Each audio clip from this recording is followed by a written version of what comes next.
Sir 'big boss' house నుంచి ఈ season take away పాయింట్స్‌లో ఆడియన్స్‌కి మీరొకళ్ళు సార్. సో, మీ క్యారెక్టర్ నుంచి వచ్చిన పాజిటివిటీ కావచ్చు, మీరు రేపు చేయబోయే క్యారెక్టర్స్ మీద కూడా అదే స్ప్రెడ్ అయిద్దని నమ్ముతున్నాం.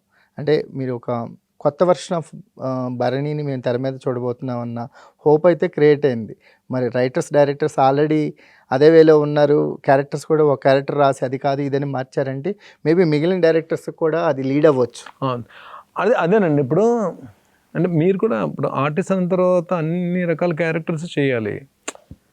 అంటే అది పాజిటివ్ అయినా చేయాలి, నెగిటివ్ అయినా చేయాలి. ఇప్పుడు నాకున్న ఏజ్ ప్రకారం బ్రదర్ క్యారెక్టర్, అన్న క్యారెక్టర్ అయినా చేయాలి, లేదంటే ఒక యంగ్ హీరోయిన్ ఫాదర్ క్యారెక్టర్ అయినా సరే, అంటే ఏ క్యారెక్టర్ అది నెగిటివ్ అయినా ఇప్పుడు నేనున్న పరిస్థితిలో ఒక సీన్ క్యారెక్టర్ ఇచ్చినా వెళ్ళి చేయడానికి రెడీగా ఉన్నానండి, చేస్తున్నాను కూడా.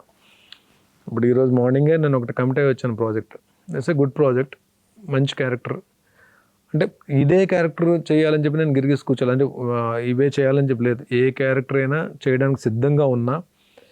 ఈ జర్నీలో ఏ క్యారెక్టర్ అయినా బ్రేక్ ఇస్తే ఇన్ని రోజులు పడిన కష్టానికి 2003 ఇండస్ట్రీకి వచ్చాను. అంటే 22 ఏళ్ల నిరీక్షణకి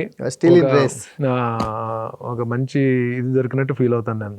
సార్ మీ రేస్ గేరప్ అయ్యే టైం మొదలైందని నేను నమ్ముతున్నాను సార్. సో మీ నమ్మకం, నిజంగా మీ నమ్మకాన్ని అలాగే ఉంచండి. బట్ నేనైతే మాత్రం ఎక్కడ రిలాక్స్ అవ్వలేదండి. ఎక్కడ రిలాక్స్ అవ్వలేదు. ఇప్పటికీ అదే ఆకలి ఉంది, అదే ఫైటింగ్ స్పిరిట్ ఉంది. ఏ క్యారెక్టర్ వచ్చినా సరే 100% ఎఫర్ట్ పెట్టడానికే నేను రెడీగా ఉన్నాను.